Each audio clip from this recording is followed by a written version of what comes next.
আসসালামু আলাইকুম। Accounting aspect of VAT এই চ্যাপ্টার থেকে আরেকটা ক্লাস নিয়ে তোমাদের সামনে আলোচনা করছি। Problem 1, Mehnas is a VAT registered trader. She has the following transaction in the month of January 2014।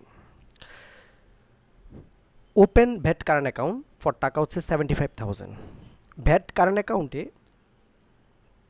টাকা জমা করা হয়েছে বা ভ্যাট কারেন্ট অ্যাকাউন্ট খোলা হয়েছে। এটার যে জার্নালটা আমরা করি সেটা হচ্ছে, আমরা যদি সরকারি কোষাগারে ভ্যাটটা জমা করি সেক্ষেত্রে আমাদের ভ্যাট কারেন্ট অ্যাকাউন্ট ডেবিট হয়, আমাদের লাইবিলিটিস কমে এবং ক্যাশ টাকা যাবে, সেই জন্য ক্যাশ বা ব্যাংক ক্রেডিট হবে 75,000। নাম্বার 2, পারচেস ফর ক্যাশ টাকা 90,000 ফর হুইচ পেইড ভ্যাট 15%।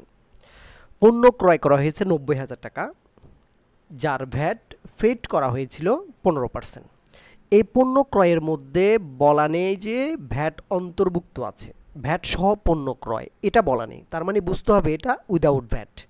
তাহলে সেক্ষেত্রে পণ্য ক্রয় করেছি 90,000 টাকা, তাহলে পারচেস ডেবিট আমরা 90,000 টাকা ফার্স্ট টাইম বসাই দিব। এটার উপরে আমরা 15% ভ্যাট নির্ণয় করব, ভ্যাট কারেন্ট অ্যাকাউন্ট দিব, ডেবিট 90,000 টাকার 15% 13,500 টাকা দিব। উইদাউট ভ্যাট হওয়ার কারণে পণ্যর ক্রয় মূল্য থাকে, তার উপর 15% ভ্যাট কারেন্ট অ্যাকাউন্ট বসে যাবে। এই দুইটা অ্যাকাউন্ট যোগ করে 90,000 আর 13,500 টাকা যোগ করে আমরা ক্যাশ বা ব্যাংক ক্রেডিট করব। তাহলে পণ্য ক্রয় করেছি এই জন্য পারচেস ডেবিট, এবং উইদাউট ভ্যাট হওয়ার কারণে 90,000 টাকার 15% ভ্যাট কারেন্ট অ্যাকাউন্ট ডেবিট, এই দুইটা যোগ করলে ক্যাশ বা bank credit. 3 number, sold for cash, পণ্য বিক্রয় নগদে 1 লক্ষ টাকা for received VAT at the rate of 15%। পণ্য বিক্রি করা হয়েছে, যার ভ্যাট আদায় করা হয়েছে 15%।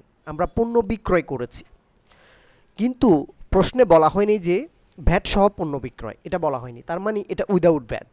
তাহলে সেক্ষেত্রে পণ্য বিক্রি করেছি যখন, আমি বিক্রয় মূল্য সেলস আমরা ক্রেডিটে লিখবো 1 লাখ টাকা, কারণ আমাদের পণ্যের বিক্রয় মূল্য 1 লাখ টাকা, ডিরেক্ট বলা আছে নো ভ্যাট এখানে, তাহলে 1 লাখ টাকা আমরা বসাই দিলাম। এটার উপর 15% আমরা ভ্যাট কারেন্ট অ্যাকাউন্ট ক্রেডিট করব, কারণ আমরা ভ্যাট আদায় করব, এটা একটা লাইবিলিটিস, সে কারণে ভ্যাটটাকে আমরা ক্রেডিটে দিব 1 লাখ টাকার 15%। উইদাউট ভ্যাট হলে পণ্য বিক্রয়ের মধ্যে ভ্যাটটা ইনক্লুড না হলে সেক্ষেত্রে বিক্রয়টা থাকবে, বিক্রয়ের উপর 15% ভ্যাট কারেন্ট অ্যাকাউন্ট ক্রেডিট হবে। আর এই দুটো অ্যাকাউন্ট যোগ করলে আমরা নগদে যখন বিক্রয় করেছি ক্যাশ অথবা ব্যাংক ডেবিট হবে। তাহলে আবার বলছি, আমরা পণ্য বিক্রি করেছি, এখানে ভ্যাটটা আলাদাভাবে দিতে হবে বা আদায় হবে, তাহলে পণ্য বিক্রয় মূল্য সেলস আমরা ক্রেডিট 1 লাখ টাকা বসাই দিব। এটার উপর 15% ভ্যাট কারেন্ট অ্যাকাউন্ট বসাবো, 1 লক্ষ টাকার 15% ডিরেক্ট 15,000, এই দুটো যোগ করলে ক্যাশ বা ব্যাংক ডেবিট হবে 1,15,000 টাকা। এরপর হচ্ছে 4 number, purchase on account with VAT. এই যে এখানে বলা আছে বাকিতে পণ্য ক্রয় ভ্যাট সহ 1,25,000 টাকা। এই 1,25,000 টাকার মধ্যে কিন্তু ভ্যাটও আছে আবার ক্রয়ও আছে, 1,25,000 টাকার মধ্যে ভ্যাটও আছে ক্রয়ও আছে।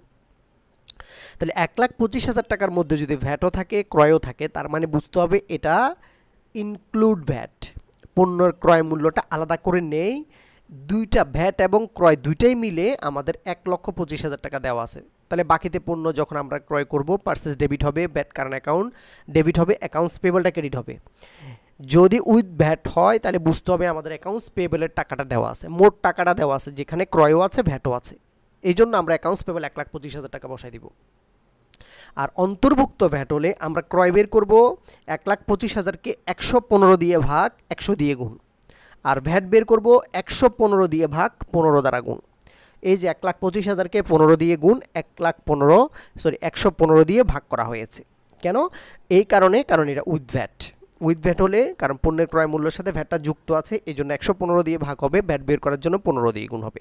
তো ভ্যাটটা যখন নির্ণয় হয়ে গেছে 1,25,000 থেকে ভ্যাটটা বিয়োগ করে আমরা কয় টাকা বের করেছি, অথবা 1,25,000 টাকাকে আমরা 115 দিয়ে ভাগ 100 দিয়ে গুণ করলো, এই টাকাটা আসবে 1,08,695 টাকা আসবে। এটা হচ্ছে আমাদের two record purchase on account with VAT. With VAT হলে মনে রাখতে হবে মোট টাকা দেওয়া থাকে, যেখানে ক্রয় থাকে ভ্যাট থাকে, ভ্যাটটা আলাদা করে বের করব, 115 দিয়ে ভাগ 15 দিয়ে গুণ। ওকে, আচ্ছা, পরের প্রশ্ন number 5, sold on account with VAT 15%, VAT for টাকা 2 লাখ টাকা। পণ্য বিক্রয় করা হয়েছে বাকিতে, যেখানে 15% ভ্যাট অন্তর্ভুক্ত আছে উইথ ভ্যাট, তার মানে এই জায়গায় ভ্যাট সহ পণ্য বিক্রয় হয়েছে 2 লক্ষ টাকা। এই 2 লক্ষ টাকার মধ্যে বিক্রয়ও আছে, ভ্যাটও আছে। তো আমরা বিক্রয়ের জন্য যে জাবেদাটা দিই সেরকম বসাবো। বাকি দিয়ে বিক্রয় যখন অ্যাকাউন্টস রিসিভেবল ডেবিট হবে, সেলস ক্রেডিট হবে, ভ্যাট ক্রেডিট হবে। তাহলে আমরা বিক্রয় এবং ভ্যাট দুইটা মিলে কত টাকা হবে সেটা জানি। তার মানে মোট টাকাটা আমাদের কাছে দেওয়া আছে। মোট টাকা হচ্ছে আমাদের 2 লক্ষ টাকা। ভ্যাট সহ পণ্য বিক্রয় হলে 2 লক্ষ টাকা আমাদের এখানে দেওয়া আছে। এখন আমরা বিক্রয় বা ভ্যাট বের করব, যে কোনো একটা বের করলে হচ্ছে। আমরা বিক্রয় বের করার জন্য 115 দিয়ে ভাগ 100 দিয়ে গুণ দিব, আর ভ্যাট বের করার জন্য 115 দিয়ে ভাগ 15 দিয়ে গুণ দিব। উইথ ভ্যাট হলে সবসময় 115 দিয়ে ভাগ হবে, আর বিক্রয় বের করলে 100 দিয়ে গুণ হবে, ভ্যাট বের করলে 15 দিয়ে গুণ হবে। আশা করি জিনিসটা বুঝেছ।